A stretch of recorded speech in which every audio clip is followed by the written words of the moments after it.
Hey kids, you're listening to the internet's wettest podcast about video games, consoles, and pancakes. The SML Podcast.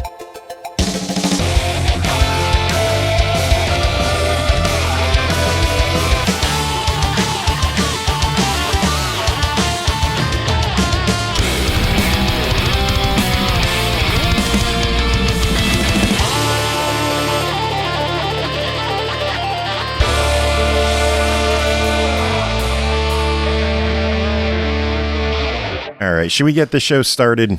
I thought we already did. No, we didn't. We were cooking there. Doesn't start till Joe says, "Hey everybody, welcome to the SML Podcast." Hey everybody. What's up, everybody?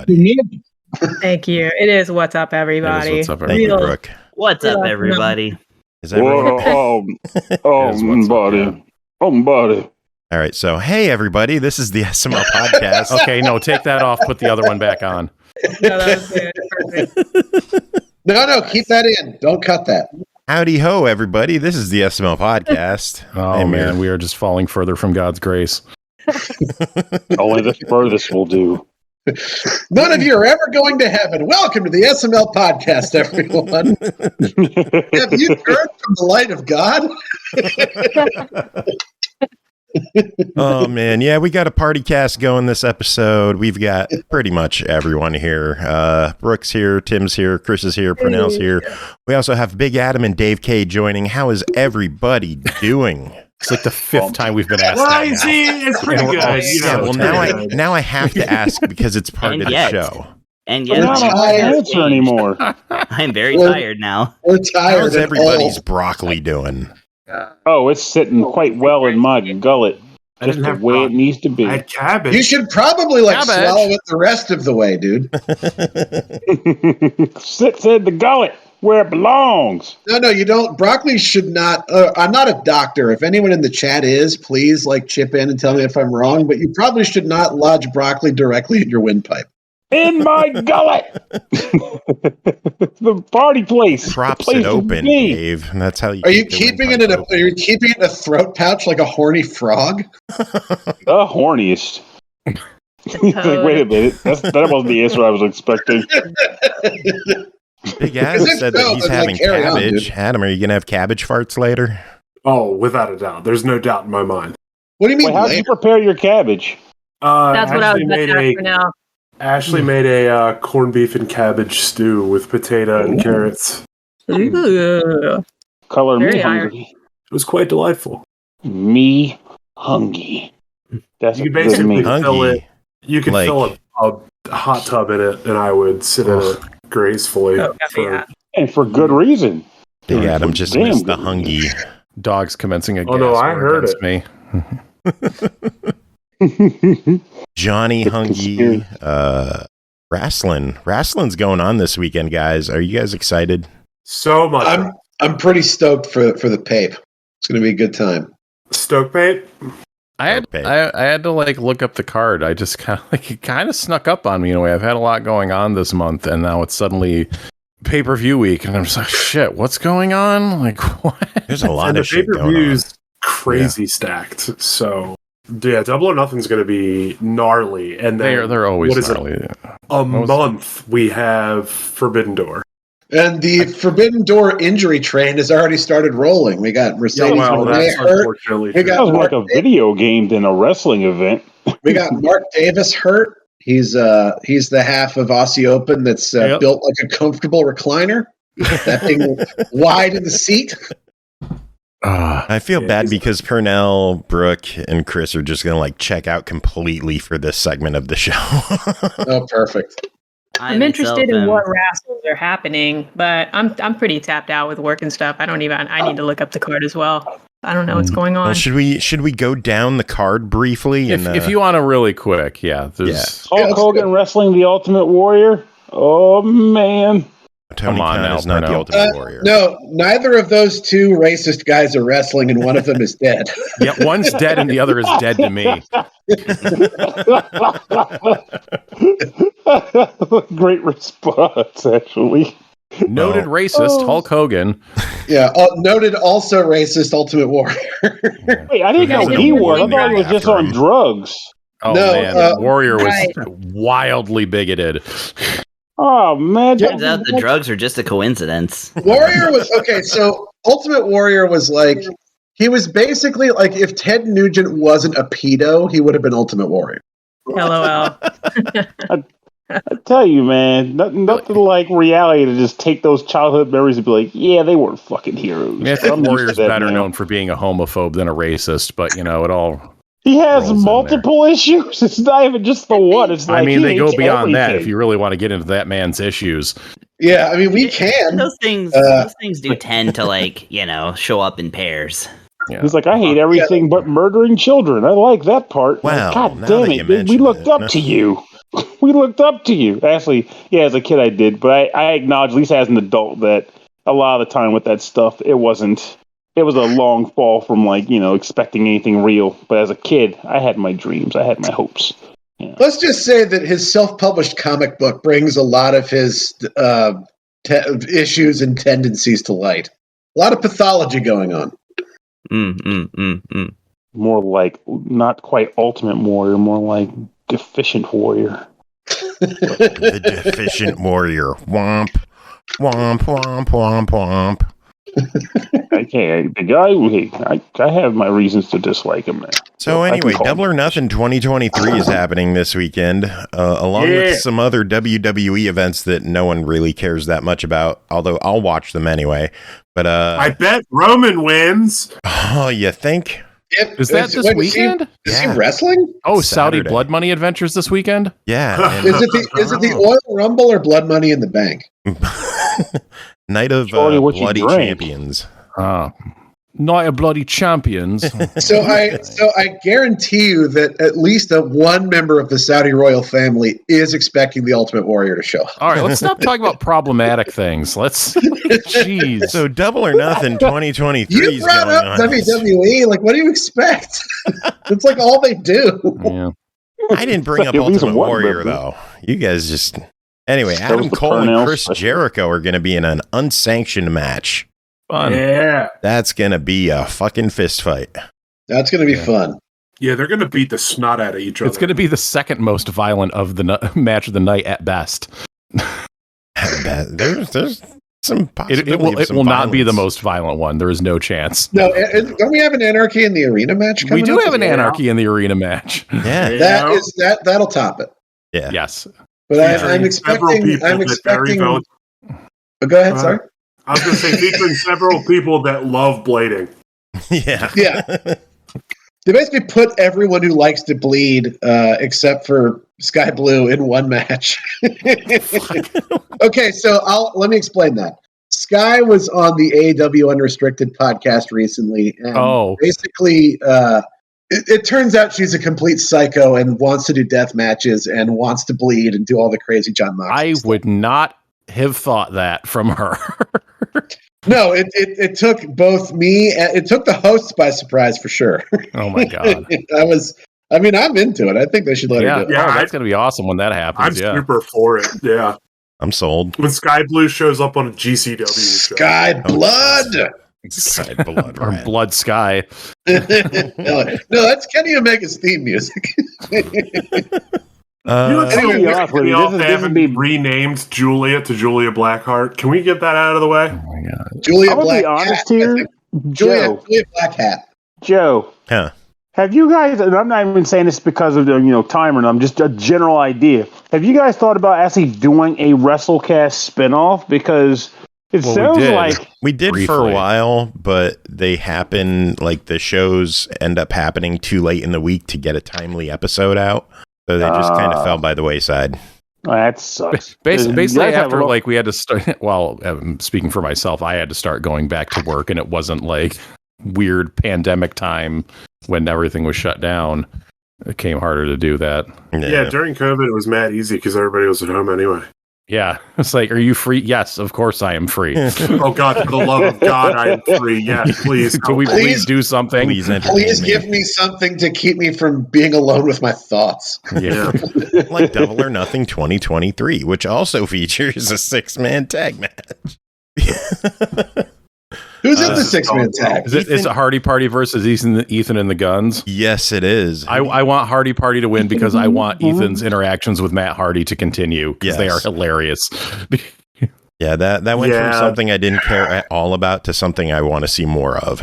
The way the tables have turned in that feud is awesome, and I agree with Tim. I want it to keep going.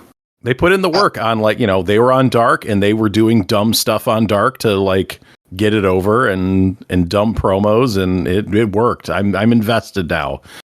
I like the Matt Hardy and Ethan Page parts. I kind of don't give a shit about anyone else in the match currently.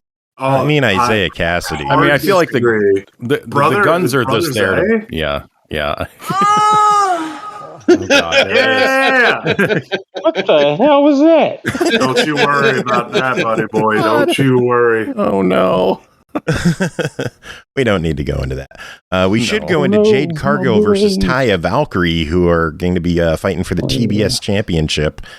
They are going I hope they have a real match this time. I want Taya to win because I'm just tired of it. I do too. You're going to beat the brakes off of one another, though, for sure. Yeah, I hope they let him actually have a real match. Yes, I think it would be good. Like, I think they book. I get that Jade's new and is, very new and like basically learning how to do her job on television. But I think they're booking her a little too conservatively still. Like, she thrives under fucking pressure. Like, put some on her. She can do it. Cut her loose. Give her a longer match, please. Yeah.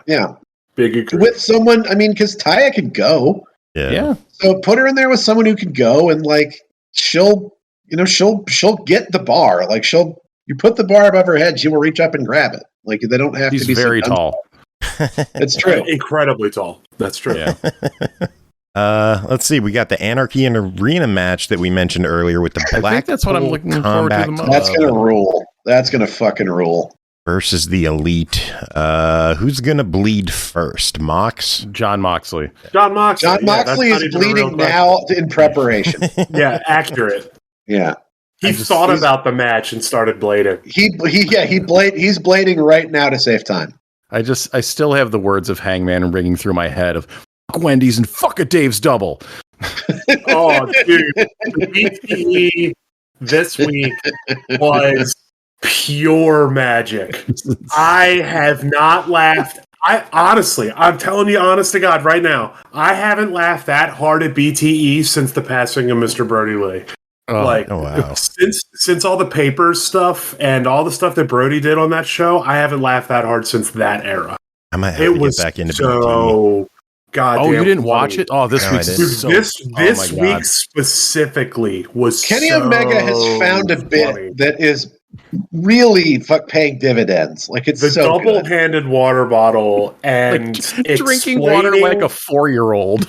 Explaining the ingredients of knuckle sandwiches is it kills me. All right, well, I know what I'm watching later on tonight. Oh, dude, it's like the best 15 minutes of internet this week. It really is a star-studded episode. When did you stop watching, Joe? A while ago. Oh, okay. I mean, like it's since like the past few weeks, it's been picking up because they've been the backup of the Elite story. And Kenny is just so fucking funny. Yeah, big agree. The last couple weeks have been very good, but this week specifically felt like the old days, and it was amazing because it was those 4 guys back being just goofy together.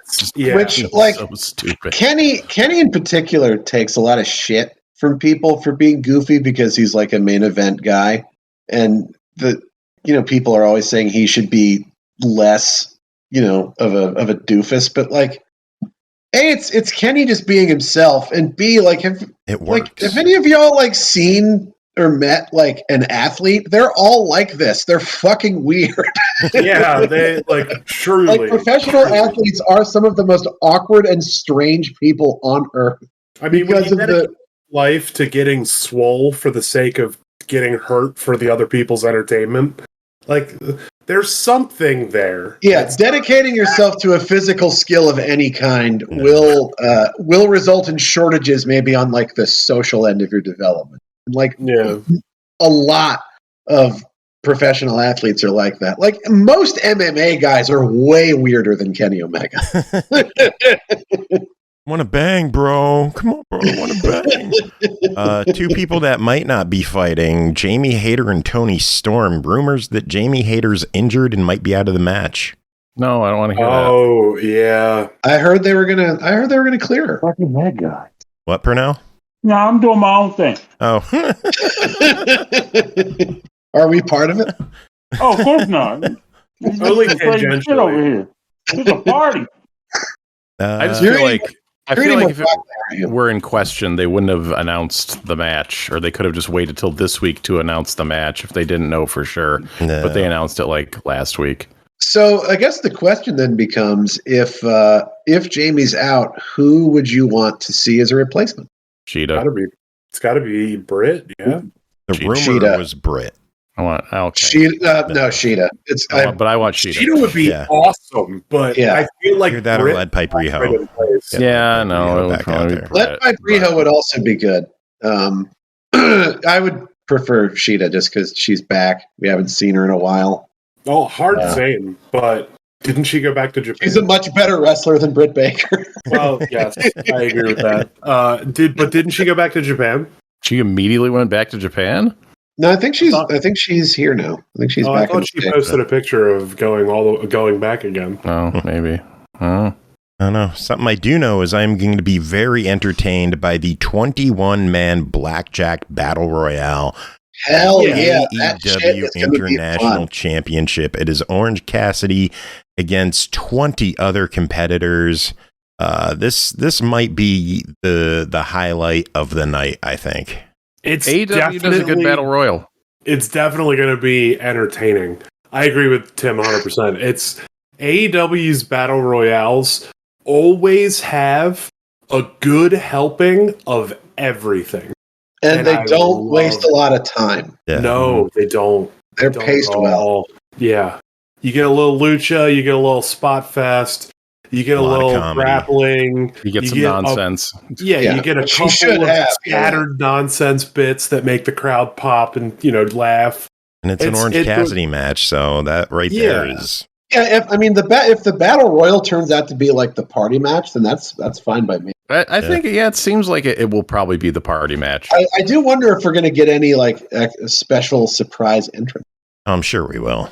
Does anybody find it ludicrous and also amazing at the same time that Orange Cassidy, the noted king of sloth style, is in a 21-man battle royale? And it was his idea. It was his idea. I like him all at the same time. Him not giving a shit has taken now that he is. Like his backstage interviews are some of the highlights of recent shows where he's... Dude, Orange Cassidy, you said to go to Tony Khan and 20 people went to Tony Khan. Okay, how about just all of them? Yeah. I'm so tired, Renee. Me too, buddy. Whatever. When he left the ring and they cut to like a real serious bit with Adam Cole, I think. Renee Paquette and Adam Cole. And Adam Cole walks away after he finishes saying his piece. And OC came into frame and was just like, "Are you here to interview me after the match?" And she's like, "No, this is a very serious thing," and blah, blah, blah. And he's like, okay. And he just left.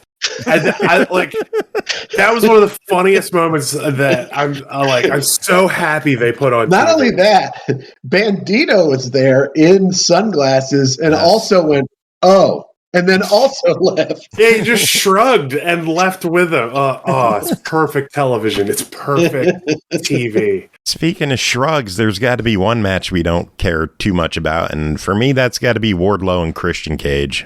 Yeah. It's a ladder match, so there's extra stakes. Yeah, that'll make it fun. I don't know if it's enough. I don't care. I'm worried about Christian, notorious bad neck haver. Doing a ladder match at 49 years old. Dave, but think about this. Christian versus Wardlow is not the target. Yes, it's the match on the pay-per-view, but Christian or Luchasaurus is the target. So there's going to be some kind of quote unquote run-in. You know what I mean? It's going to be. Of course, there's going to be a run-in. There's going to be some kind of chicanery. Well, whatever they do with the belt, I hope they just like. I don't really give a shit who has the belt at this point, as long as they do something interesting with it. Because the TNT belt's been treading water for months. I feel that's second not fiddle unfair to the AEW International Championship, which is basically what the TNT title. Yeah. It was weird how like Hobbs got it and it felt like, oh snap, something's gonna happen now, and then it was like immediately back to Wardlow in short order. He beat the Lucha Bros in singles matches, which were pretty good, and then immediately lost it to Wardlow, who is, I guess, just being Wardlow again. Yeah. With less shitty hair. He's down to one hairline. My gravy.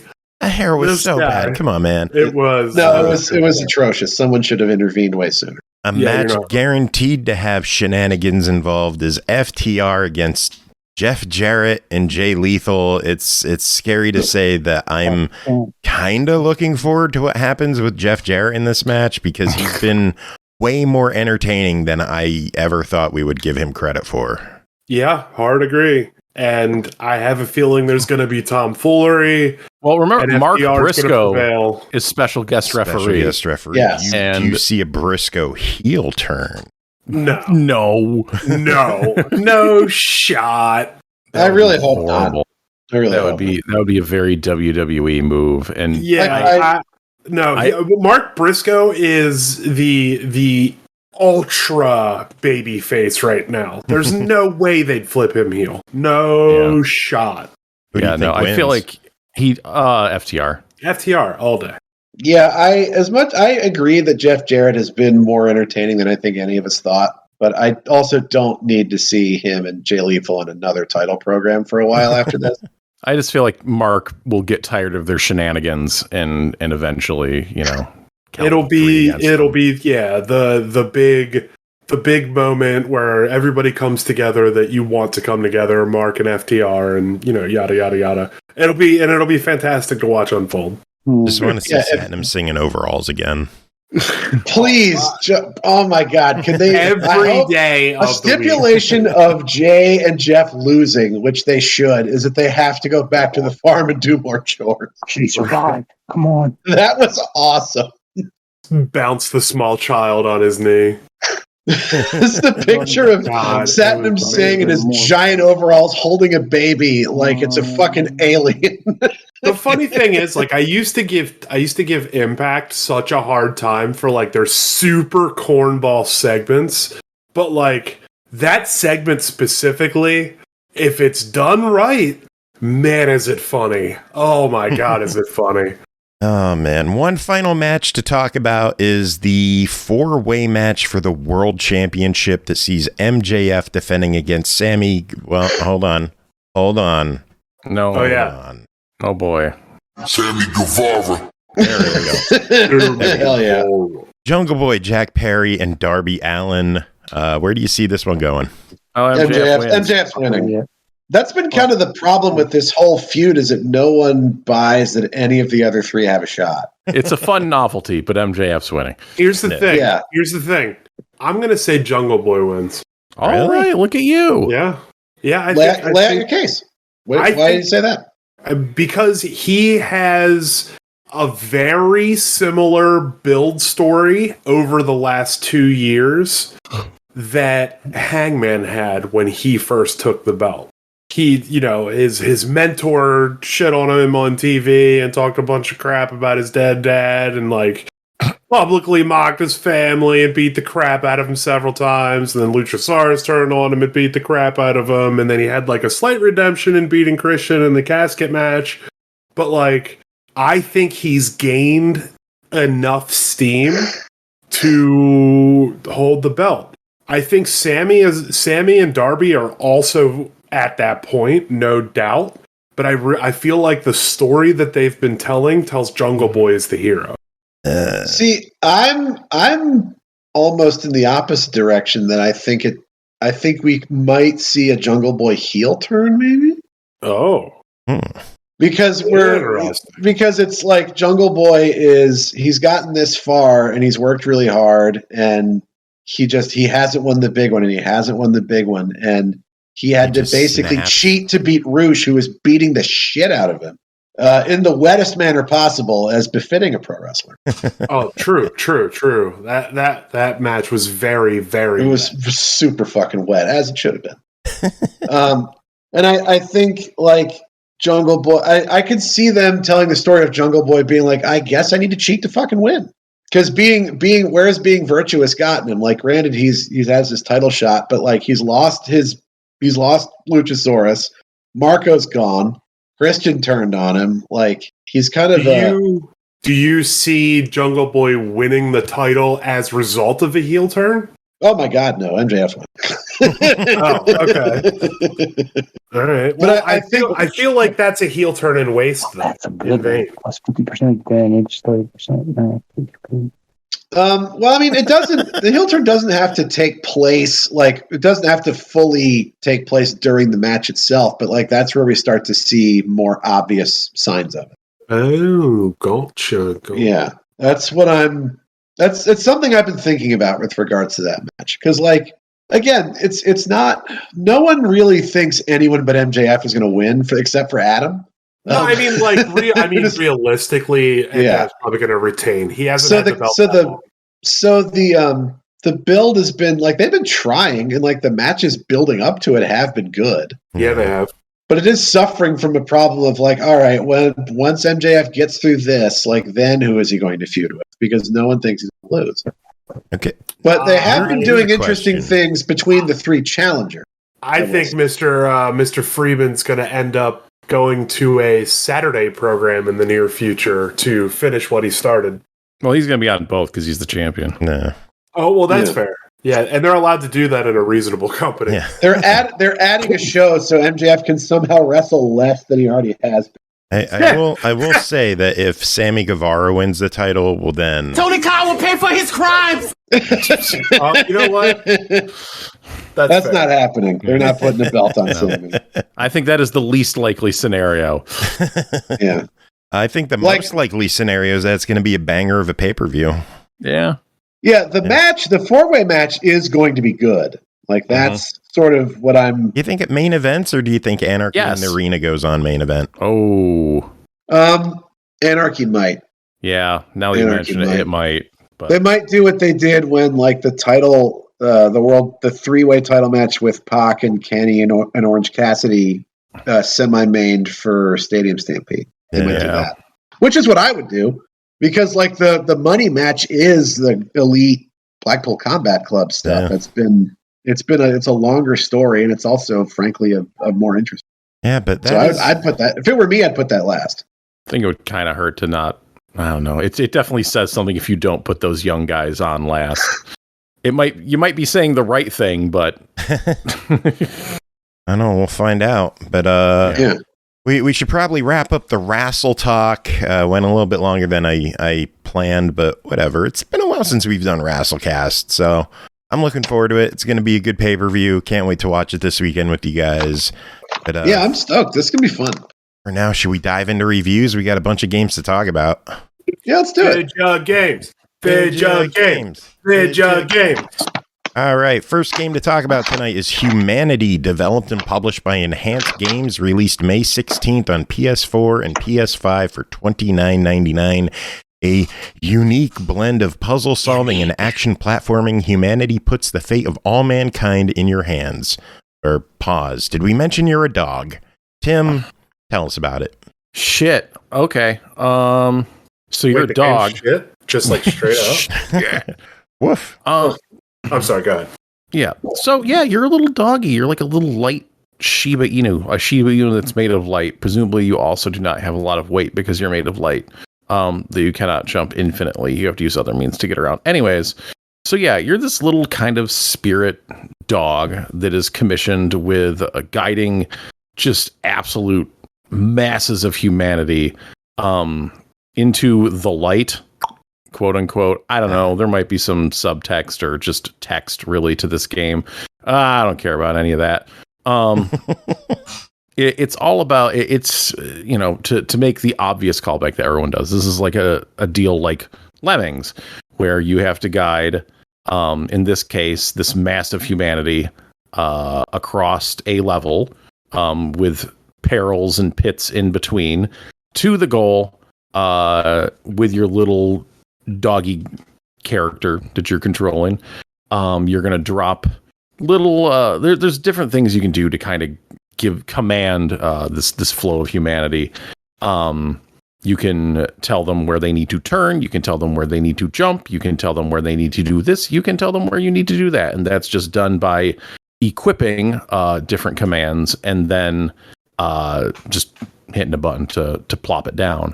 You also get the ability to jump into one of the humans that are marching by, which is necessary when you need to go up a vertical, or if they're jumping over a pit or something. Well, you can jump over the pit, but usually it's for height purposes. You're jumping into a human and kind of riding them up a wall or something like that, because there's climbable walls that they can climb, but not you. It doesn't matter really if one of the humans falls off the side. In fact, many of them will, and the game keeps track and lets you know. But each level will have kind of additional objectives, one of which can be herding these giant gold guys, big gold humans, to the exit. And if one of them falls off, well, they're gone, and you have to restart the level if you want to make another attempt with getting them to the goal. It is very interesting. Very interesting graphically, because it's not the most detailed. Like, the levels are pretty bare looking. Very minimalistic, it's all about look to it. Yeah, they're very minimalistic. It's all about how many just characters can we have animated on screen at once, flying all over the place and running into each other. That is kind of where the horsepower is being pushed more so in this game. But as you go on, the game is going to introduce different mechanics and different objectives. It starts out pretty simple with, you just need to get them from point A to point B. Eventually they're pushing blocks. Eventually you're sneaking past hordes of other less colorful humans. You are fighting them in giant lightsaber Star Wars battles, and it could definitely get tricky at certain points, just trying to, especially with once weaponry is involved, and you have to be more on point with landing your commands so the humans will go along with it.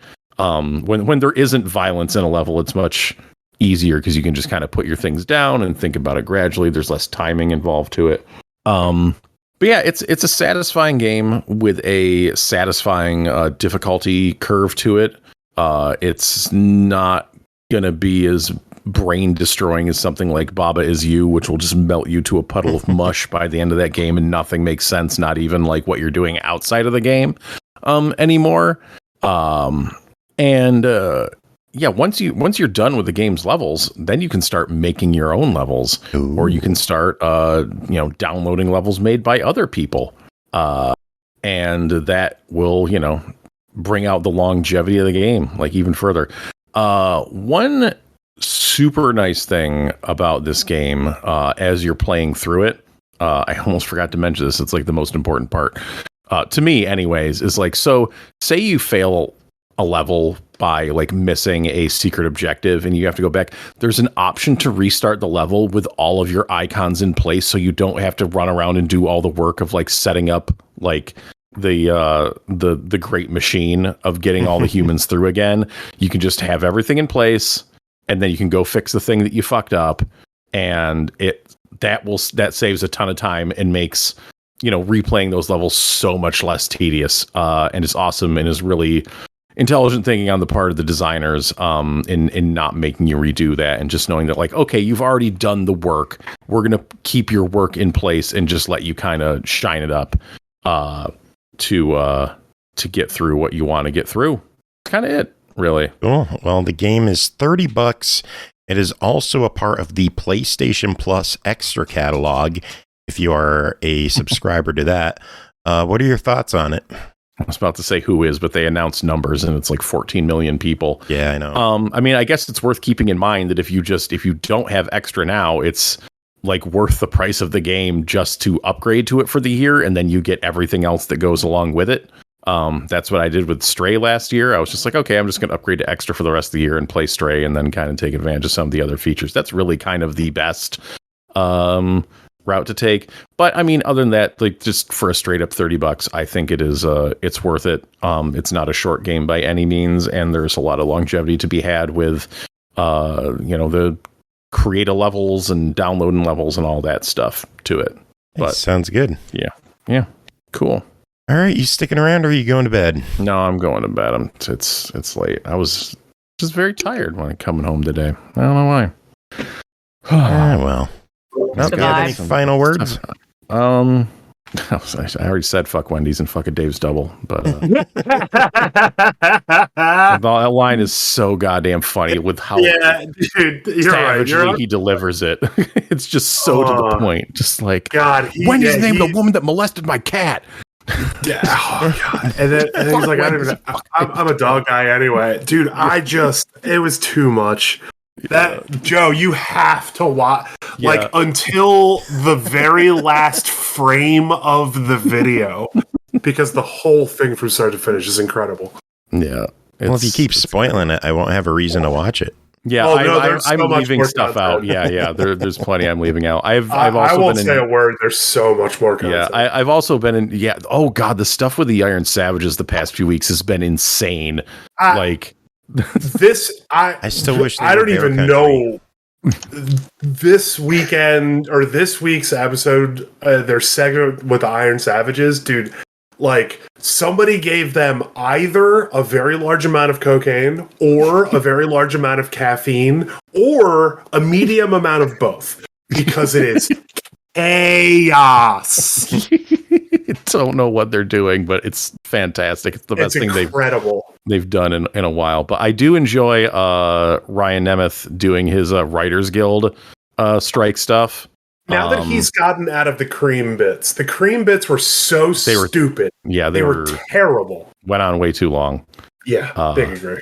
But yeah, but I appreciate them like putting those on BTE every week too, just kind of subtly being like, pay writers. Like your shows and your movies are going to start sucking ass here in about 8 months or so, whenever things are supposed to start coming out. Things are going to get canceled.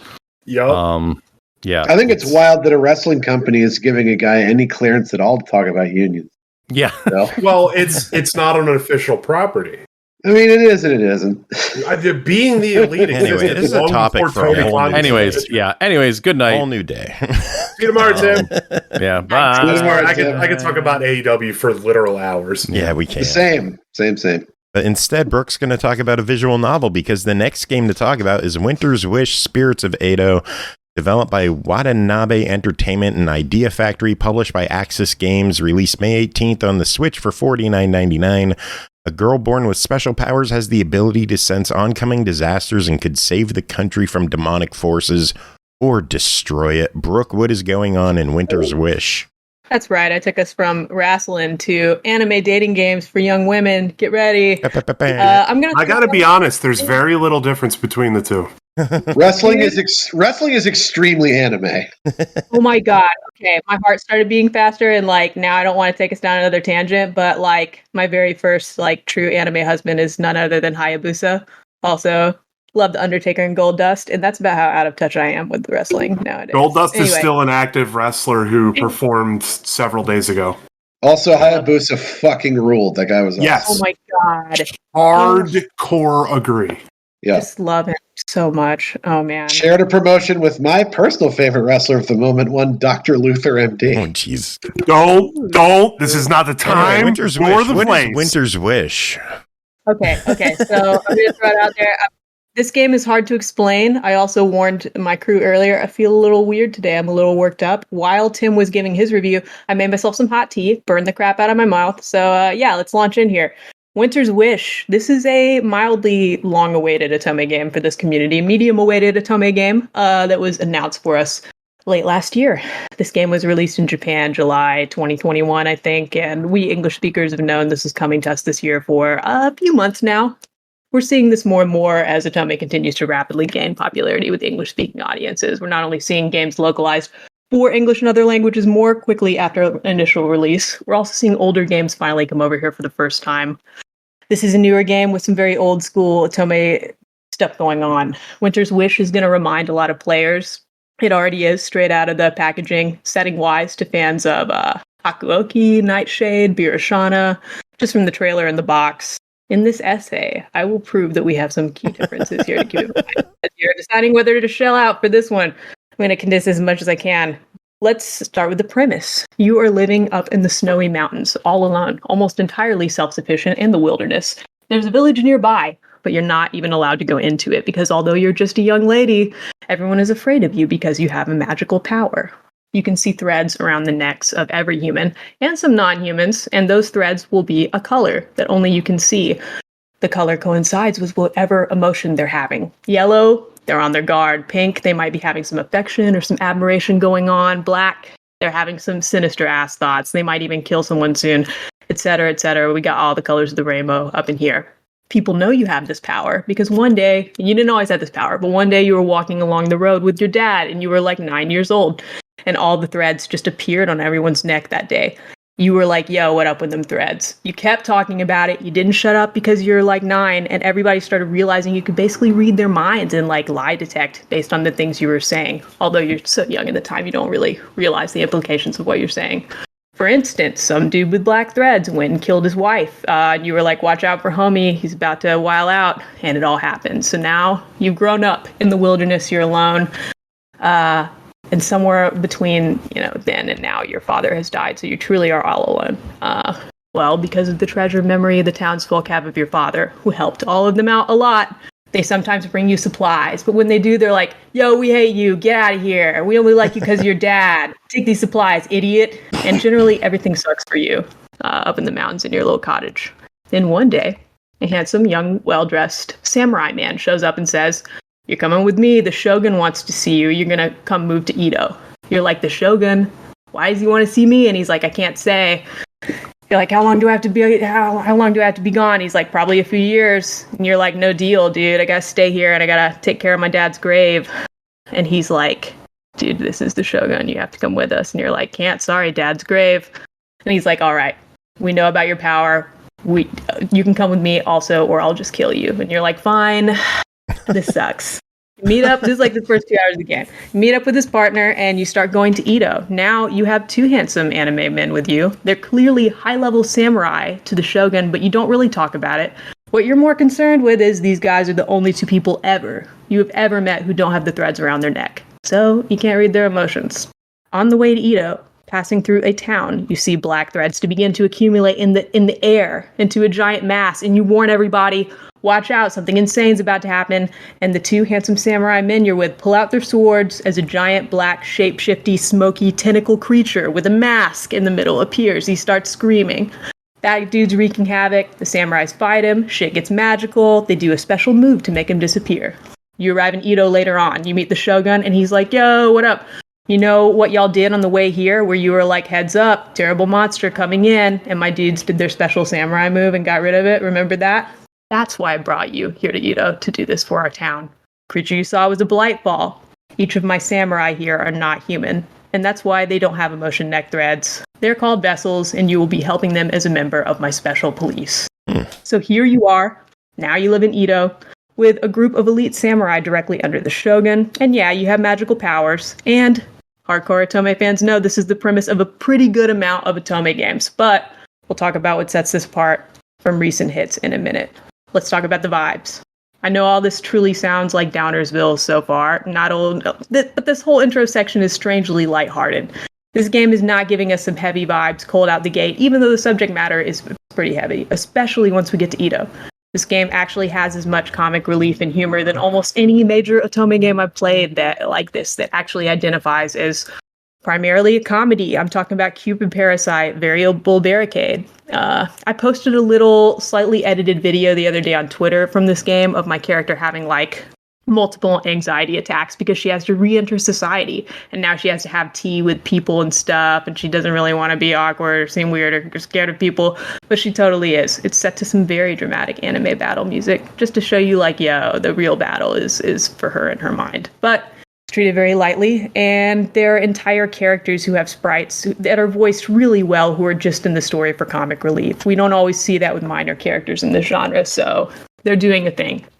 We do get kind of heavy in contemplating what is a human, what's a monster. If you played Code Realize or any of the, oh my god, I'm a homunculus Otome games, as I like to call them, then as soon as I said earlier, all the townspeople hate her because she's a monster, you're probably already thinking about Code Realize. And yeah, this game is approaching those types of subjects. Not only are you, the main character, seen as subhuman or not human enough to have basic rights and count as a member of society because you're apparently a monster, there are other non-human races in this game.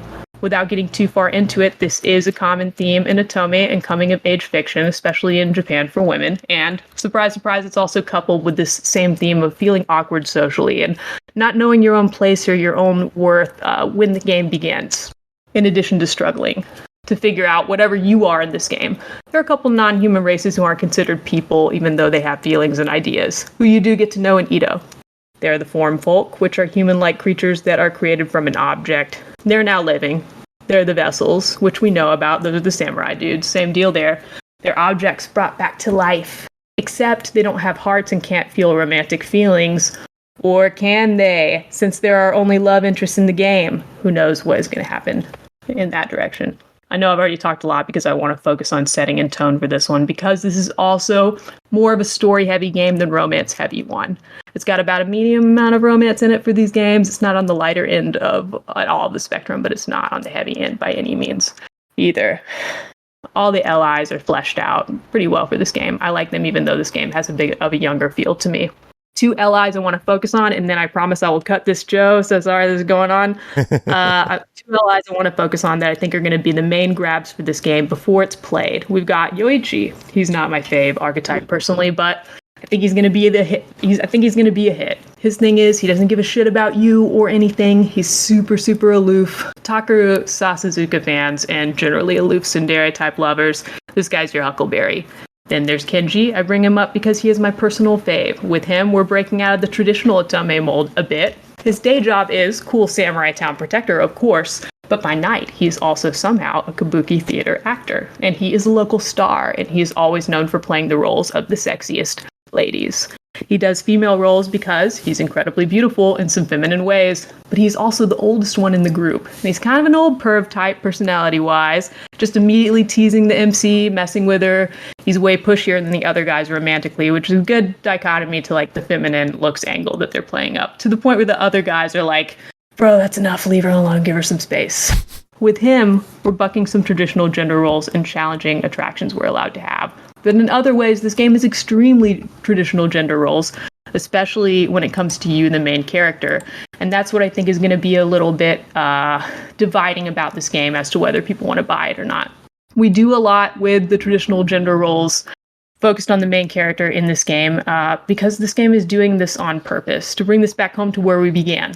A key difference between this game, Hakuoki, and Biroshana, it's not like those games are Nightshade, just to name the other games in the Otome genre where we're like in Edo in olden times, and the Shogun knows we exist. You're not personally fighting in this game, unlike those other games. You're reading folks' emotions, you're sensing dangers with your emotional intelligence, and you're communicating with your team, and potential victims who might be wary of you because you're different. You're doing a little bit of political intrigue, and that's pretty much all you can do, opening the door for lots of self-introspection and feeling really powerless. A lot of thinking and monologuing about the difficulties of being a woman in olden times in Japan, especially even within this fantasy. Lots of kind of also sexist period piece comedic relief, which as an old school shoujo, anime, and Otome fan, I don't mind. I kind of appreciate.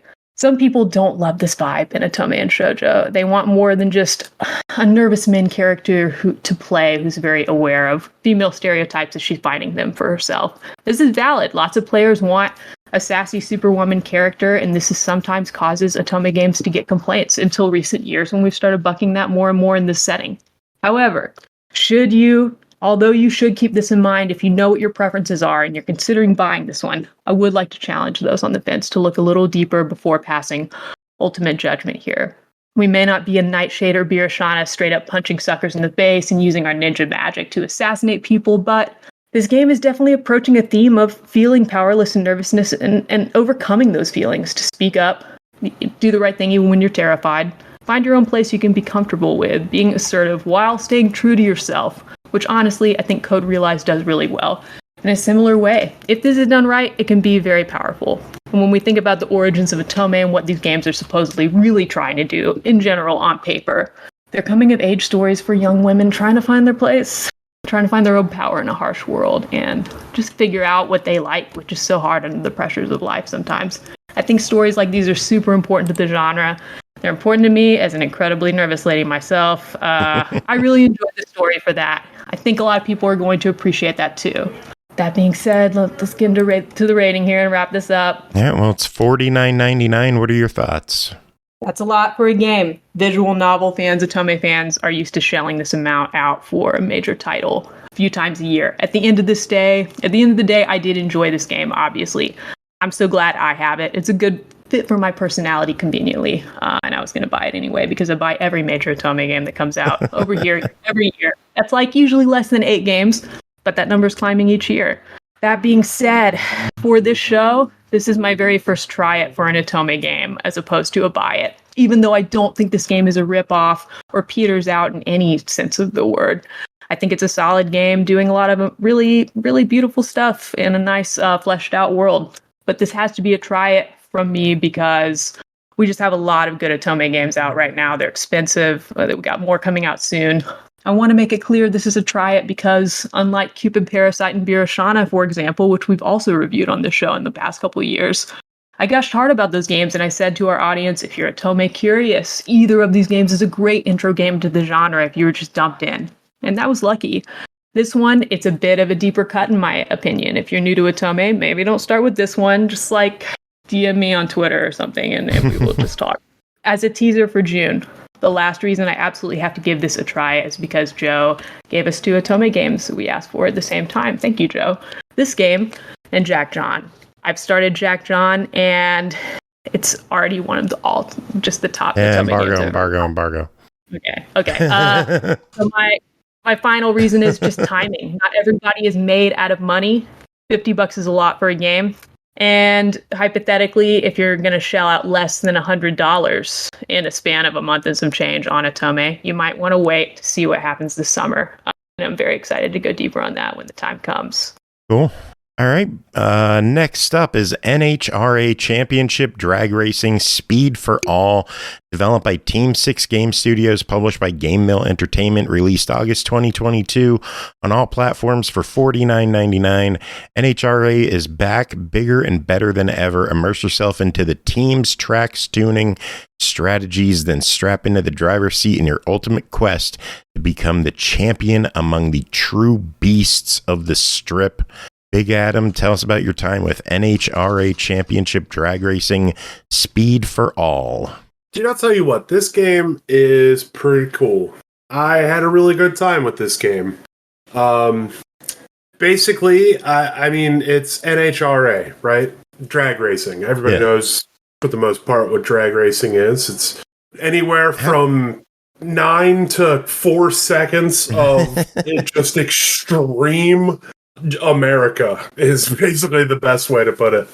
How does that translate to video game format? Because you imagine like a 9-second race doesn't have the longevity you would think a video game would require. How does it translate to video game format? So, okay.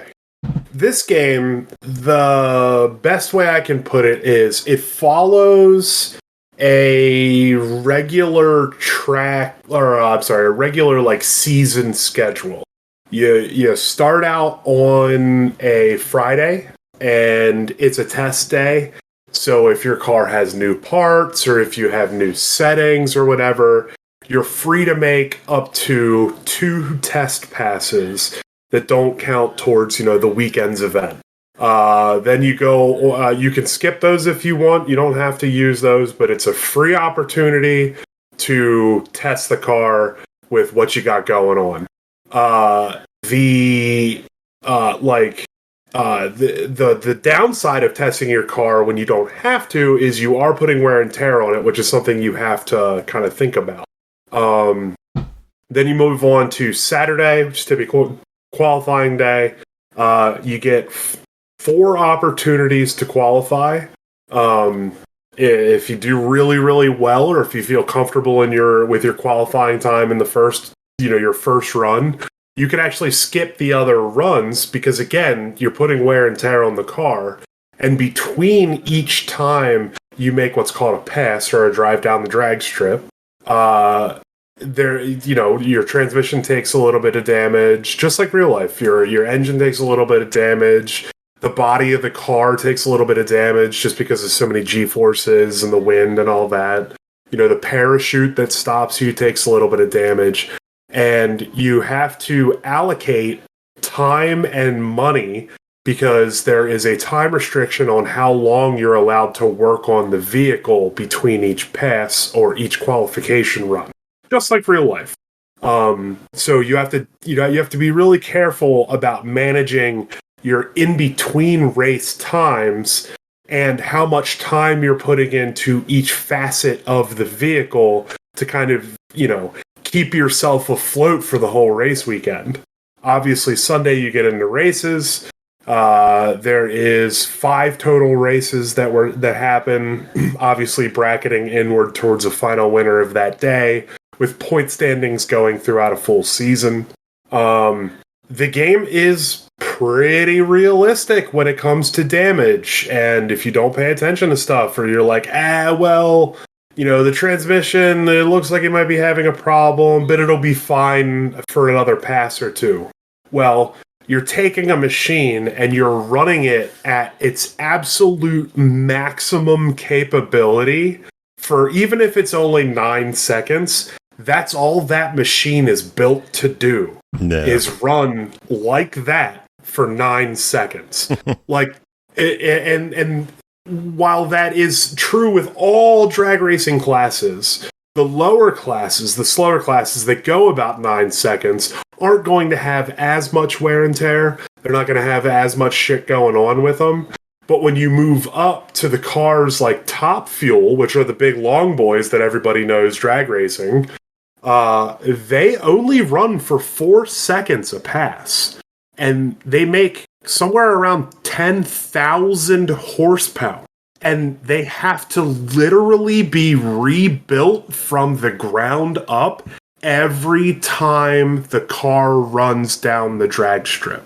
And that is real life. That is absolutely how in real life it works. Drag racing is wild, man. There's a lot of stuff that happens outside of the really grandiose few seconds that are in front of the spectators. Really, the sport and the game is played in the pits, in the garages.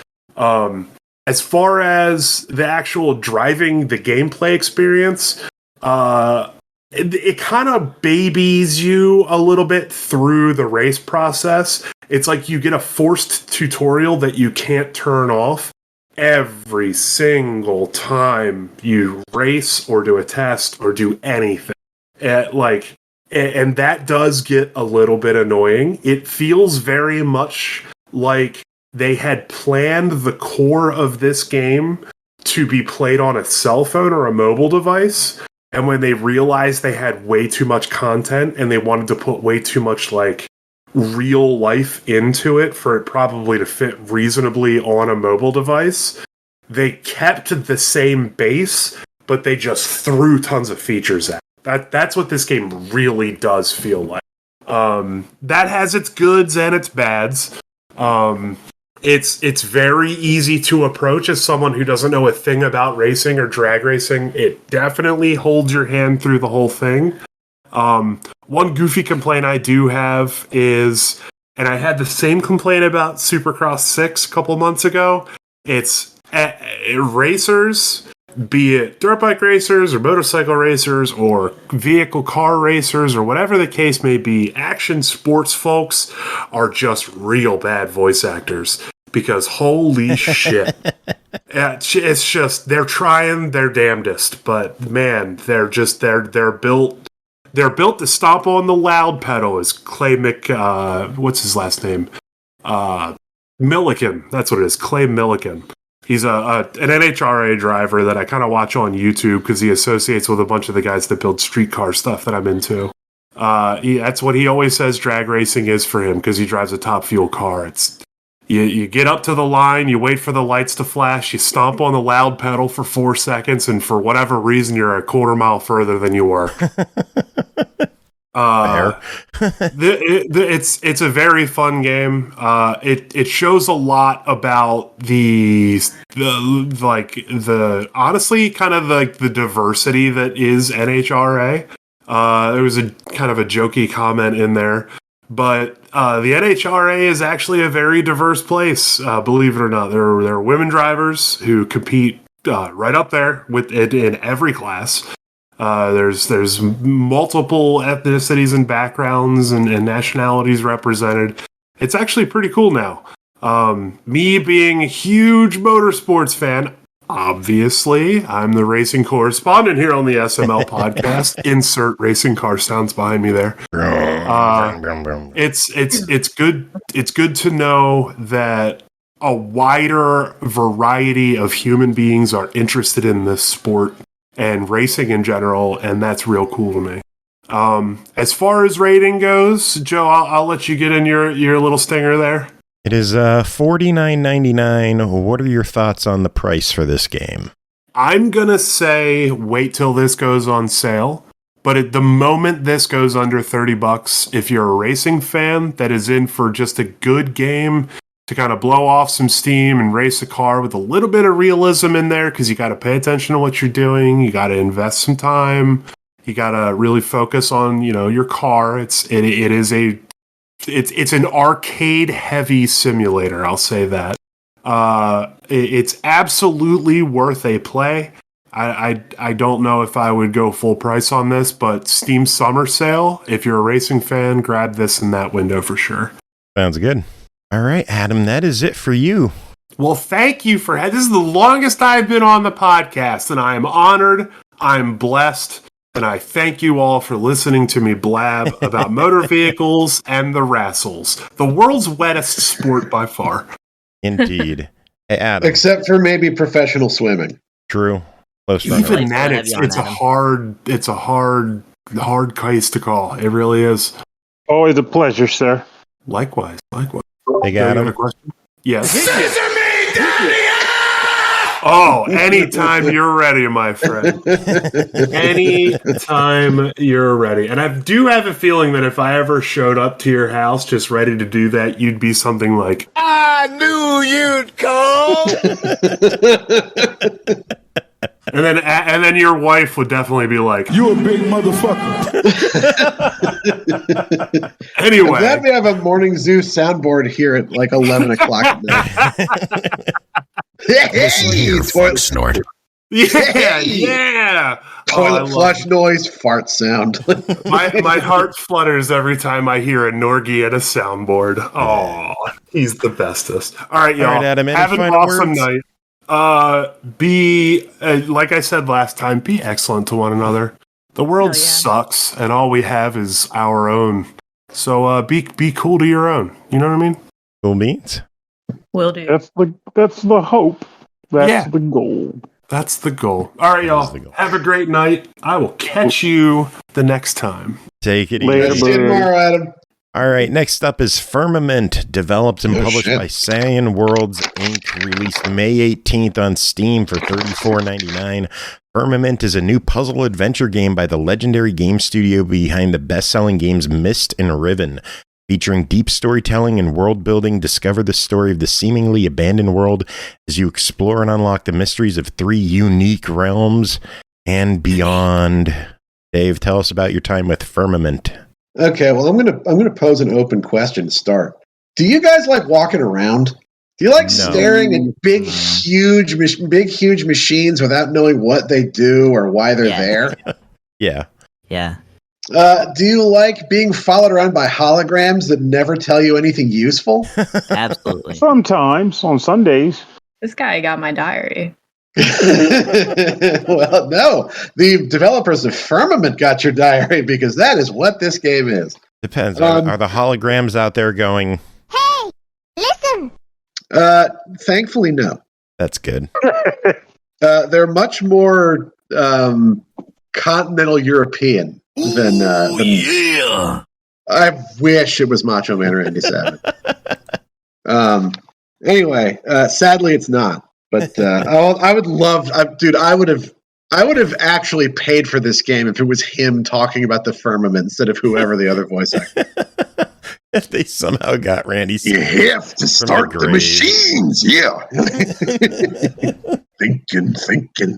Anyway, so Firmament.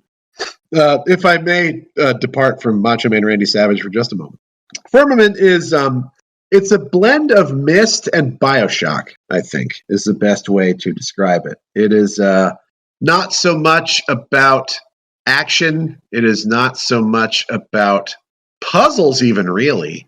This is a game about vibes. This is a vibes game. It creates, it emphasizes atmosphere a great deal. It is a very meditative game. The pace is very meditative.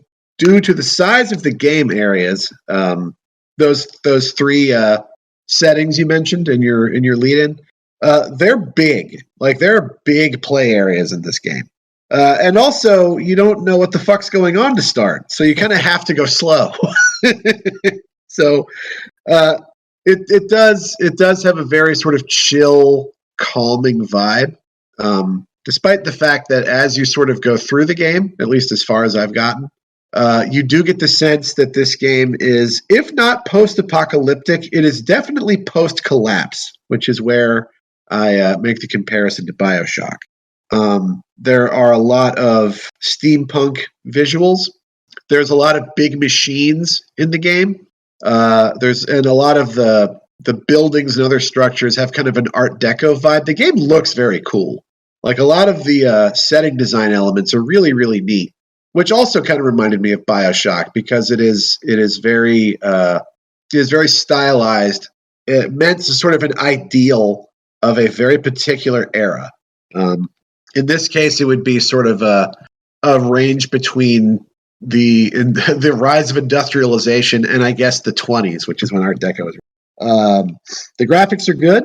I would say the sound design and soundtrack are borderline great. They both work very well. Playing this game with a headset, I would absolutely recommend.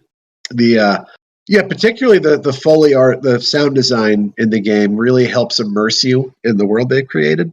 So basically, you play a character who wakes up in this weird-ass world, and he is charged with powering on the various machines that have been left behind by a previous civilization, in the hopes of completing whatever work it was they were doing.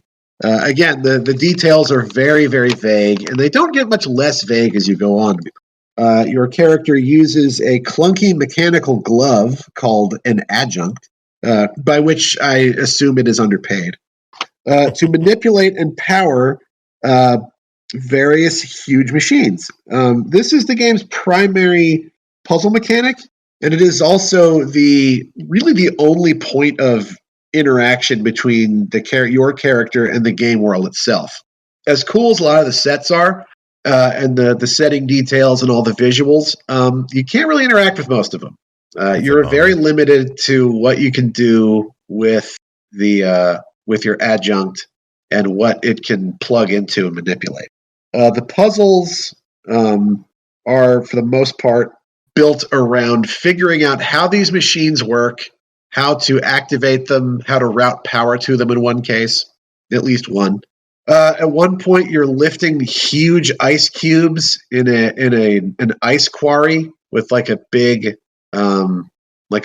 sort of shovel, which is a cool visual, but slow and painstaking.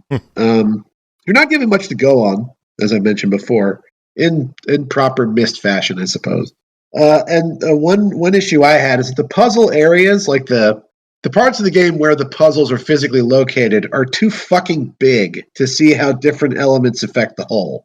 Like when you're interacting with the parts of you're interacting with, say, a machine that is itself a puzzle to try and figure out. It's so fucking big that you can't see what you're doing to it, and whether or not what you're doing is actually working or getting you any closer to solving. So that kind of frustrated me a little bit. I wished that the game had more points of interaction, whether that's through interacting more with the setting, having more items to use, even like another character. It's pretty much just you, and you were given a hologram of one of the a character from that sort of previous civilization who set up all this stuff that you have to now go in and fix. And the hologram follows you around and really doesn't tell you much that's actually helpful. She does provide a lot of like backstory and lore throughout in little snippets. And she does say right at the beginning that she will lie to you, which I guess is good to know ahead of time. But I feel like that's not enough. I do feel like they should give you a little more to start with. If not a little more in the sense of being able to solve puzzles easier or faster, just more to do and more to interact with would have been really nice. That said, there is also a lot to recommend this game. The visuals, again, the sound art is fantastic. I imagine if you played this with like VR, you would probably lose track of reality almost right away. This is like probably a dangerous game to play in VR, which it is. I think also, I think you're also able to play it with a VR headset. Yep, it does support VR. It supports Valve Index, the Vive, the Rift S, and the Quest 2. Has a bunch of accessibility features in there with comfort levels and fun stuff like that. All right. Well, I don't have any of those, so I can't comment on how those work.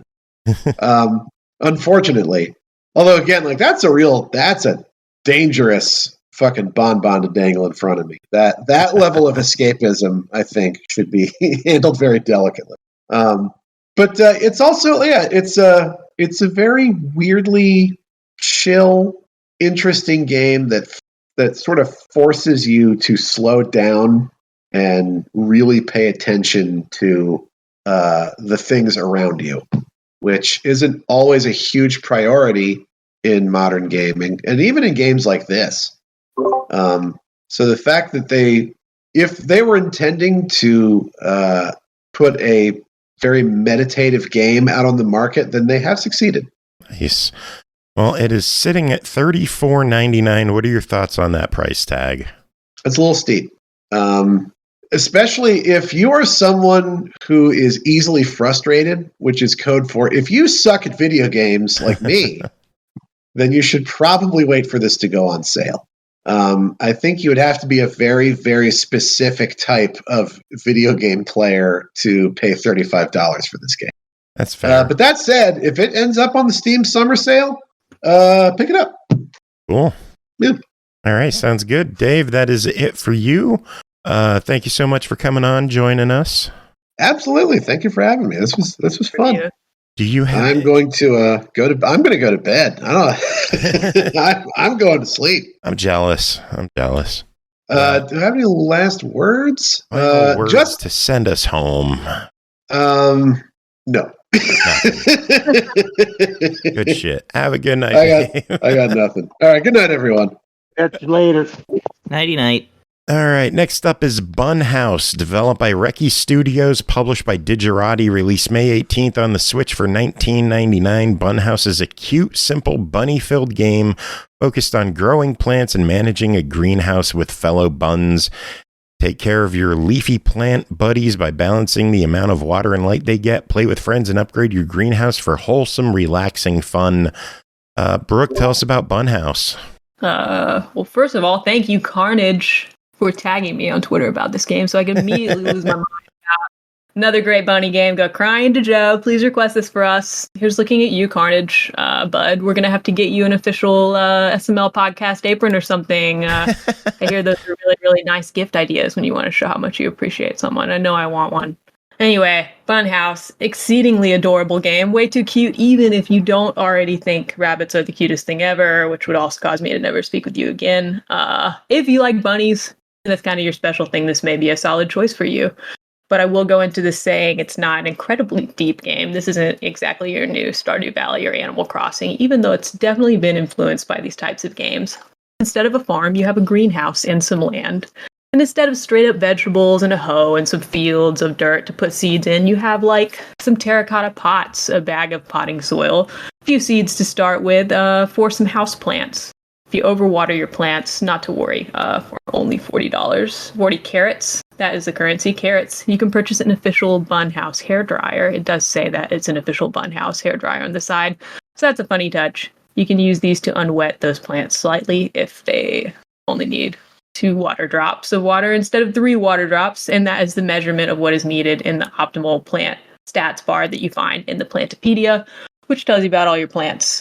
Another guidance little par level stat all plants you're planting will shoot for, according to your handy dandy Plantpedia, is sunlight. That was the worst run-on sentence ever. How did I even make it through that? Why did I write that? Plant will need 1 sun icon or up to 3 sun icons of sunlight. Placing a plant directly outside gives it 3. Placing it inside the greenhouse gives it 2. If it needs 1 sunlight, you may be in a situation where you need to cover the plant with a little tarp in the greenhouse, which you would also need to purchase with carrots. And that's the main part of this game. We manage our plants, which grow quickly as we go about our day. There's lots to consider with them, including how big you want them to get. You can put them in a giant pot if you're hoping they get huge. You can start them in a small pot, move them over to the big one later when they get bigger. The bigger the plant is, the more money you're going to get when you sell the plant at your plant stand outside for more carrots. In addition to plant management, ordering new plants, pots, equipment, and so on, we can also decorate our greenhouse, also for a fee. There are lots of different customization options. We can row out to the middle of a lake, which is across the dirt road from our place, our greenhouse, and our little lawn. And we can go fishing. Lots of different fish to catch. Simpler fishing system than most games too. So very accessible there. Accessible game all around. You basically just have to be paying attention. Hit the same button to cast as you do to reel in at the right time. When you start the game out, you can customize your bun. You can choose your color coat. Do you want to be a lop-eared rabbit? Do you want both ears up? Do you want just one ear up, which is the cutest ever? Throughout the game, you may unlock different hats you can wear, and you can always choose those at the start of the game once you unlock them too. I think I'm ready to go into rating here. Oh, well, the game's $20. What are your thoughts on it?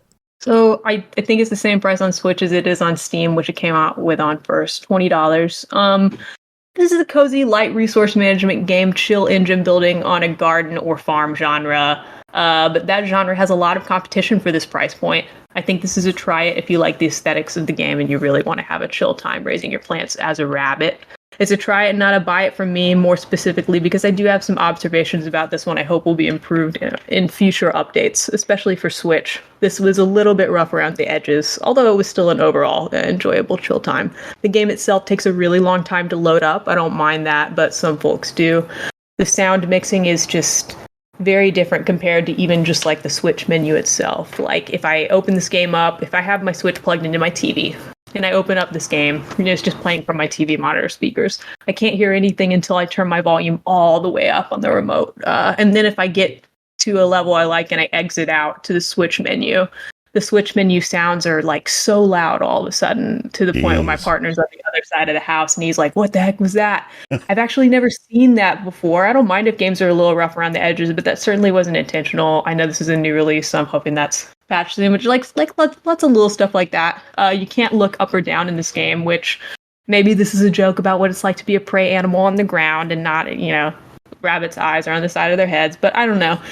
It was a little off-putting. I never do this, but I had to tweak the controls of this game as soon as I got a couple minutes into playing it, which I never do for games, especially if I'm reviewing. I like to just, raw dog the game, if you will. But I didn't do the whole look left with the joystick and the screen turns right, look right, and the screen turns left thing. It was a little hard to play at first until I tweaked some stuff in the menu.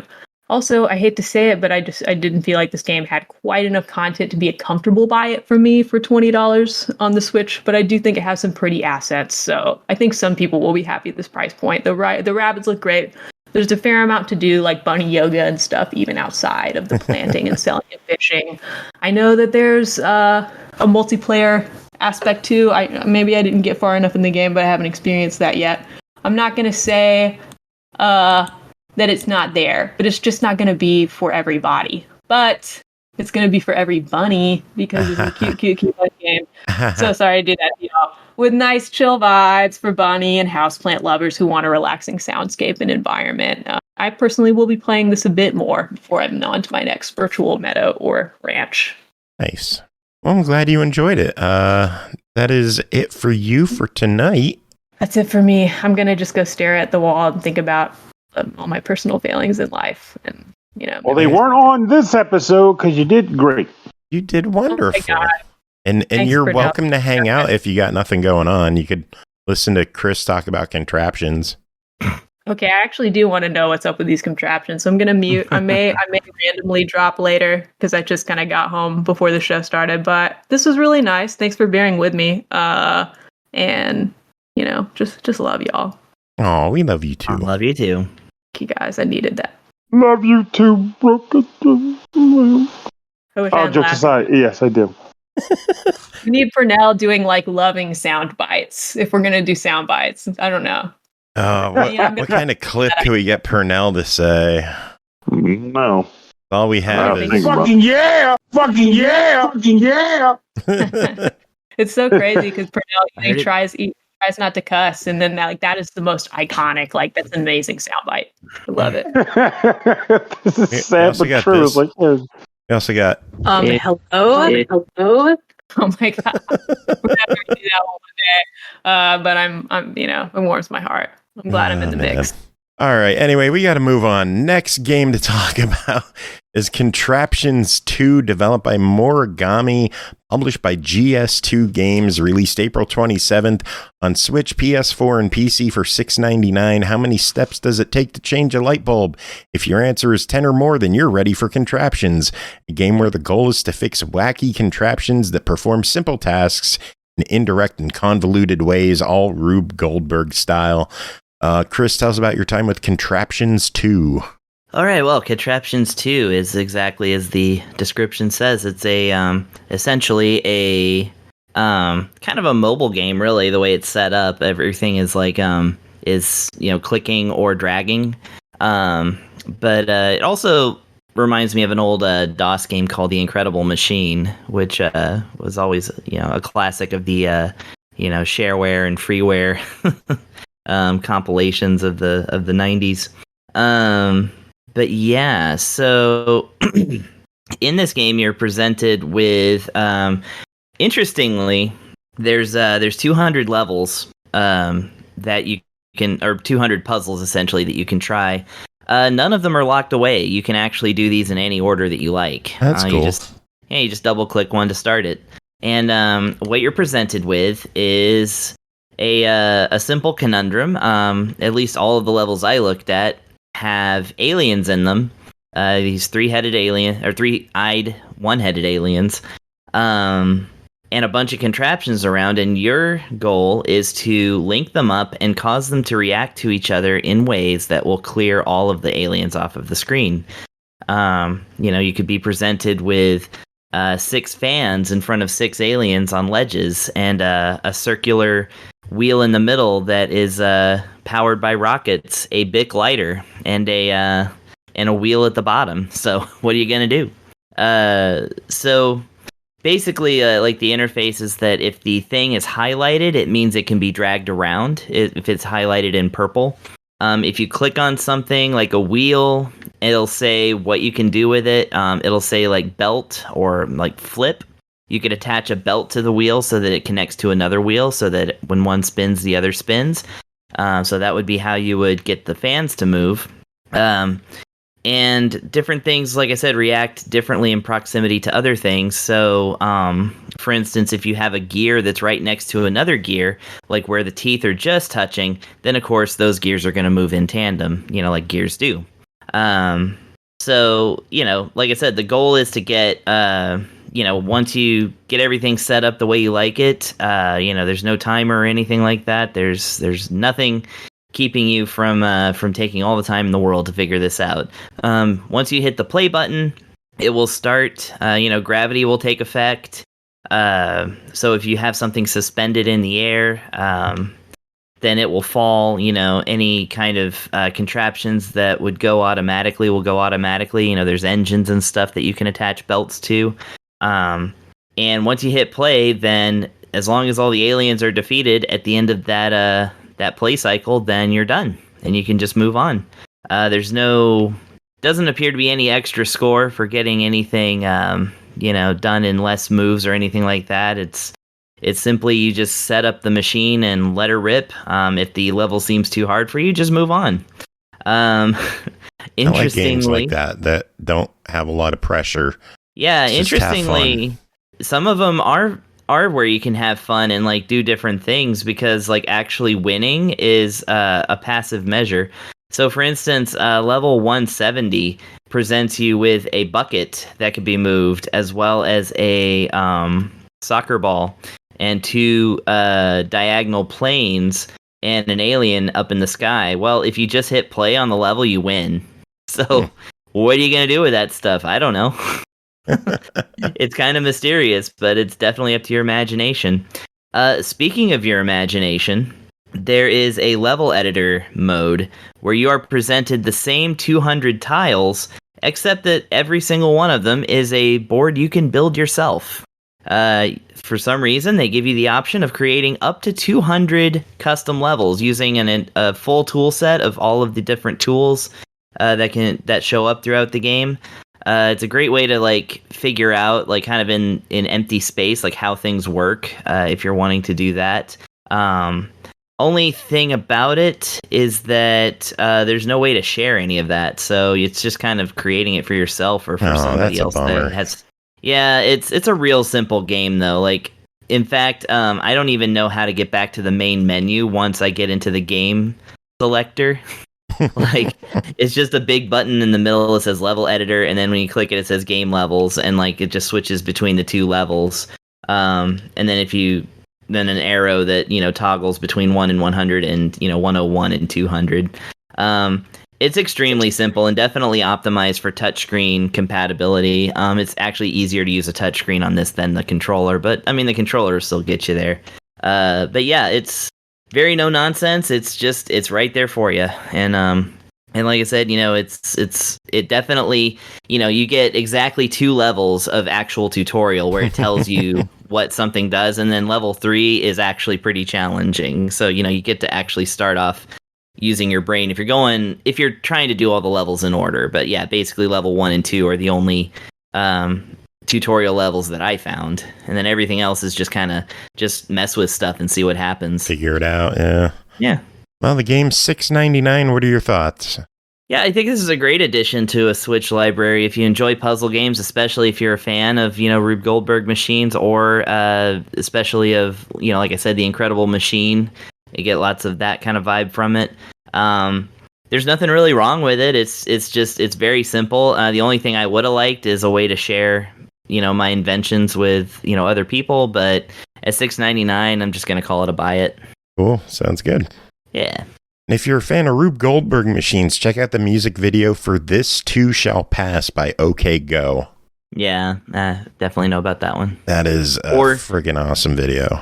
Or weirdly, like, tons of kids' movies from the 80s. Like, what was it? Back to the Future starts off with one, and I think Honey, I Shrunk the Kids does as well. I think Pee-wee's Big Adventure does too. Yeah. Just be a child of the 80s, and you'll know what we're talking about. Good shit. All right, next up is Darkest Dungeon 2, developed and published by Red Hook Studios, released May 8th on Steam for $39.99. Darkest Dungeon 2 is a roguelike road trip of the damned. Form a party, equip your stagecoach, and set off across the decaying landscape on a last gasp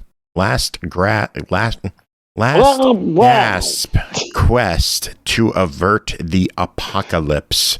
The greatest dangers you face, however, may come from within. Pernell, tell us about your time with Darkest Dungeon 2. Frustratingly fun romp. Okay, now I got that joke out of the way. This game basically is a sequel to Darkest Dungeon 1, which, of course, I own and have never played. Because, of course, I did. That's what I do, baby. But it was interesting to actually get to mess around with this because it is a game I've heard many good things about, and I've been curious about it, obviously, again, which is why I own it in the first place. So what did I come away with? Well, one, what I knew about Darkest Dungeon 1, as far as the way game traversal took place and progression took place, is not present in this game. Instead, this game is more of a roguelike style that involves you trying and failing and improving and then trying and failing and over until you succeed at your goal. And that goal is to reach a location known as the mountain and basically cleanse it somehow. How? I have no idea because I keep failing. But I got surprisingly far on the few attempts I've been able to make, so I'm proud of that. But the way progression works in this game is that you are on a stagecoach. The stagecoach is propelled down a road. You manipulate it by just pressing forward or W on your keyboard to make the stagecoach move forward, and you can move left and right to kind of run over different objects on the road to collect said object, just to either destroy them or collect things that might be hidden in them or what have you. And this is pretty much the early on point of the game until you reach the very first quote-unquote inn. And it's at this location, or I say first, the crossroads. And once you reach the crossroads, you're able to construct a battle party. Battle party, initially you only get 4 characters, but ultimately you get up to about 11 or so once you've unlocked more. And these characters will pretty much determine the way in which you're going to play this game. You have a lineup of 4 characters running from front of the row to from the back of the row to the front of the row, and depending on where you place them, that determines what attacks they have access to use, as well as a variety of different traits and buffs or where enemies can hit you. So once you've chosen those characters, you're officially on the move. And the first aspect of the roguelike concept in this game comes in the form of you're traveling from end to end across regions before you eventually reach the mountain. And the road leading up to the next end is broken up by a series of roads and nodes. If you've played a roguelike in the past, like Slay the Spire, that kind, you know what I'm talking about. But if you haven't, just think of it as like a series of branching paths leading to locations, which then have additional branching paths until you get to the end of the route. And of course, each of those paths have different boons and detriments that you might come across. For example, you might come across a shaky road or ambush of, I guess, like assault attacks, like just a general attack, both of which can damage your stagecoach. And if it gets damaged too much, you'll get caught up with one of the other things that can happen on the road, being a skirmish, an actual battle. Normally, what a battle will be is enemies on the right, you on the left. You are selecting from a series of skills that you have access to and attacking the opposing enemies. And these skills have a variety of different contexts to them. Damage output, critical outputs, a variety of buffs and debuffs. There are a ridiculous amount in this game, so much so that there's a freaking button you can press that just displays a gleeful display of characters and symbology that will take you a little while to get used to. In some respects, I kind of hate that it does that. But thankfully, one of the only benefits to me not being able to play this on my Steam Deck is the fact that you can use your mouse to scroll over icons when actual characters are afflicted with these things, and it'll show you what the actual things do, which is a good way for you to get used to remembering iconography and stuff. You'll be doing damages back and forth, attacking enemies until they die, or you die. However, if it were just that simple, well, then this wouldn't be the most complex game. Instead, there's another added element to this game that a lot of games of this type don't have, and that is stress. Enemy attacks can do it. Sometimes your relationship status can do it, which I'll explain shortly as well. A number of things can happen in battles that can increase your stress level. And when your stress gets too high, your characters can suffer meltdowns, which will result in them losing turns, negatively impacting the other teammates. Very bad things. You do not want your teammates to get stressed out, and you can only heal stress by getting to one of the ends, which allow you to heal some of your stress using specific items or specific skills. And it may seem like it would be easy to do, but at least early on, it is not easy to relieve stress in this game. It's a scary thing to have to deal with, So once you find spoilers is bolster, just use bolster early on. That's like the only way I was able to manage stress, and it got me pretty damn far. But utilize that. These skills can have negative effects on you too, but sometimes you'll want to just use them because the benefits outweigh the negatives, even if that negative may be also giving you more stress. So as you're knocking out enemies, as you're engaging in events. Oh, before I say that, I forgot to mention the other type of battle you can deal with is if those wheels and carriage defenses get knocked down completely and you come across another obstacle that would further damage it, you get into an ambush battle where enemies are attacking you, and every round one of your characters can't do anything because they have to focus on fixing the stagecoach. So you do not want to find yourself in a situation where your stagecoach breaks down. It's almost like breaking down the side of the road in Philadelphia. Not a good time, not pleasant. So when you get to the end, if you manage to make it to the end, however, you are afforded a number of boons. One, a temporary respite where you can get some of your health back. Some of your stress can come down. And you can also upgrade your stagecoach. You can put items on it that will allow you to get different buffs on the road or detriments on the road. You can get items from the inn itself, such as different food items or whiskey or what have you, that you can spend at the inn itself to benefit you on your way to the next inn. For example, you might give a character a bowl of soup that will allow them to get 10% extra, health, max hit points until the next end stop, in which case they will then lose the boon. And there's other things like that. You can buy items to equip with your characters. You can buy items to use in battle. Basically, a lot of different things to buff your team up and give them a little bit of a bonus leading up to the next road. But then one of the most important things you can do at the end is you can spend mastery points earned on the road to upgrade skills that characters have. These upgrades only last during the course of the current run, but this is a very important thing to do because this will pretty much give you skill buffs that might make something that might seem useless or just kind of useful and turn it into a freaking masterpiece that will save your ass on more than one occasion. And you can equip up to 5 of the skills you've got. There's a surprising amount to this game because the more I think about it, there's still other things I need to talk about. But I will lead up to, without going into the well springs of every type of event and every sort of scenario, blah, blah, blah, is the fact that eventually, through a series of progression, if you're lucky enough, you will eventually reach the mountain, the actual final destination of the game. If you do reach the mountain, well, prepare to die because you're pretty much going to get thrown into a series of super battles with some jackass enemies, and I honestly thought I was going to be that guy that was going to buck the trend. Like, I beat this game on my first run. Who'd have thought? I'm really good. And then the game was like, nah, here's an enemy that's unlike anything you fought so far in the game, and it mud stomped me, and back I went. It killed everybody on my team, and once that happened, I was sent back to the very beginning of the game, but I was sent there with something called Candles of Hope. And these are items that you accrue across your travels on your current excursion, whether you find them as rewards for fulfilling many quests that your characters have, or find them on the road indicated by nodes on your map. These are the currency you will use to upgrade yourself so that you have a better chance on future runs. You might be able to use them to unlock new characters that you can hire at the crossroads to take along with you. You can use them to unlock new items that you might be able to find on your trip. You can spend them to upgrade the characters you've already got to give them permanent buffs or have them locate trinkets that are exclusive to them. There's a number of things you can do to increase the odds of you succeeding at this game.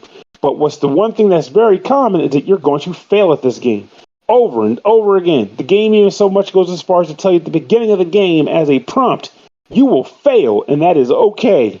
Failure is cool. Get on the horse and try again. Or rather, the stagecoach and try again. The game, ultimately, I think is a genuinely good time.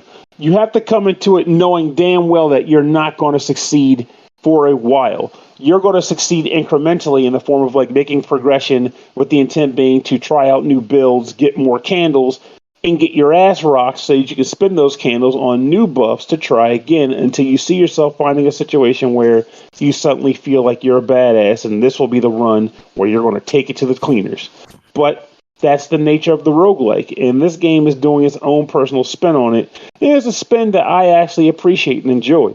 Sadly, I can't compare this experience to how the first one plays, because I haven't played the first one. I just know the first one was more of a concrete narrative with a progression through a dungeon that doesn't randomly generate But just know these games are different, but I can say right now, even whether you like the first one better by description or not, I still believe you will have a good time playing this one. Just know that the progress is a little different as far as how you'll make it. I want to say the first game did have procedural dungeon. Oh, it did? Okay, there we go then. Yeah. In my defense, I already mentioned I never got to play it. So, you should play it. It's pretty good. I hear it has a sequel out. $40. What's your verdict? I think it's a solid buy. I like this game a fair bit. Cool. Sounds good. One final game to talk about tonight is called Animality, developed by Phat Phrog Studios, published by Tendokore. Released April 27th on the Switch for $4.99. Animality is a skill-based animal runner game. The game's goal is to avoid dragons and demons while trying to grab gems and tokens, either single player or with your friend in local multiplayer co-op. Use these gems to collect 9 fabulous pixel art animals. Chris, tell us about your time with Animality. Okay, Animality. Well, this one's real simple. This is an auto runner game. Wherein when you play, there's one button that you can push. It's the A button, and when you push it, your character who is running along the top of a plane will then immediately scoot to the bottom of the plane. And there's enemies coming at you from both planes, and of course you're going to need to be on the bottom plane if they are running at you from the top plane, and if they're running at you from the bottom plane, you need to be up top. And vice versa. So the longer you last, the more coins you get. The more coins you get, the more you can unlock some characters. And the cost of some of these characters is pretty high. So, this game will definitely have you going for a while. But yeah, that really is literally all there is to the game. You just switch back and forth between the top part of the screen and the upside down part of the screen and just keep dodging. Definitely hits those addiction centers. You'll definitely be, sitting here and clicking through like I am. And then there is actually another aspect of it. And yeah, like I said, the different things that you can unlock are just different creatures. I got me a sleepy looking frog. That's my favorite one. Then in that game, sometimes you can pick up a little envelope with a little wax seal on it, and that gives you a mini game token. And there are 2 mini games that you can purchase. I'm sorry, like you can play them, and each playing of the mini game costs a mini game token. So one of them is Duck Finder. It is finding 3 ducks to win. You get 200 coins for this. You just basically move a little cursor around a field where a ton of these animal sprites are running from left to right, and your job is to find the 3 ducks that are in the crowd. It's very much like Where's Waldo, but like actually moving. And you only have like a little bit to find all 3 ducks. I have never won this. Even just moving the cursor around and clicking A whole bunch, it just doesn't work that way. So yeah, I have 135 minigame tokens right now, so maybe I'll succeed someday. That's a lot of minigame tokens. Yeah. It's really not though. I mean, as much as I have played this game and played the minigames, it's like it should be that I have less. But anyway, there's a 300 coin bonus game minigame. All you do is you select one of the creatures, whether it's on the upside down world or the topside world, and you just select a racer, and if that racer wins, then you get the money. That's all it is. It's just select one of 8. You have a 1 in 8 chance of winning because it's very random. And again, that also costs a minigame token, and then you earn more mini. You play the primary game to earn more of those. Or like I said, unlock your, little costumes and stuff. That's like literally all it is. Yeah, I was going to say, seems like there's not too much to this one, but it's only a $5 game. So what are your thoughts? I think it's like even cheaper if you're like buying it on Steam or something. But anyway, whatever. Awesome. I'm going off the Switch price. Yeah, the Switch price is, it's pretty much fuck it, why not level. Like I said, this is definitely, it's kind of like that T-Rex jumping auto runner that, happens whenever your, phone internet goes out, right? It's you are going to keep clicking play on it until you can figure out something else to do. So there's nothing wrong with the game. I mean, it's definitely a challenge. It kind of goes on forever, and it does track your high score. I haven't gotten to try the multiplayer, but I couldn't imagine if I had a real person over at my house that this would be the game that we would be playing together. I mean, maybe if that's your thing. Yeah. No, this is a fuck it, why not? Then it's also kind of a buy it. Just if you like auto runners with a little bit of a difference. Like this one, then it's an auto runner, but it has no jumping in it. It's just switching. Just if you're down for that kind of binary gameplay, then get on this one. It looks nice. It's got one song in the whole game, so don't be listening for a soundtrack. But this, gonna do this a remix really is, of it? Yeah, I might as well. I need some more instruments, but yeah, it's like one of those kind of things that I think you'd be like playing while listening to a podcast or an audiobook or something like that. Just like I'd want to be doing something with my hands right now while somebody's talking. Yeah. So there you go. Cool. All right, that is it for this episode. I'm ready to go to sleep. I don't know about you two, but I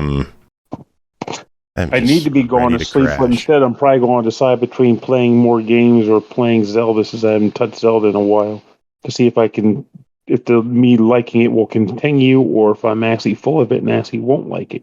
I gotta go back to work tomorrow. Boo. Oh, god damn, not work. Yeah, I know. Work sucks. Well, it's now I keep able to buy more video games. Yay, more video games. Speaking of more video games, we will have more video games for you on the next episode. Stay tuned to us on Twitter and Facebook and all that. Like I gotta pimp the social media stuff more. I really do. I feel like we gotta get our name out there more, but that involves work, and I'm so tired. I know that, bro. Music this episode, we are going to play, Brooke was talking about Shoguns. We're going to play The Man with the Machine Gun from Final Fantasy VIII.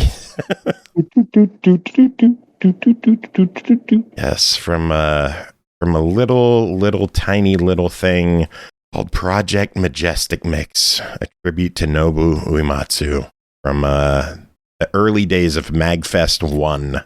Remember those days, Pernell? I do. I was there. Crazy days, weren't they? They were. I got so much more sleep back then.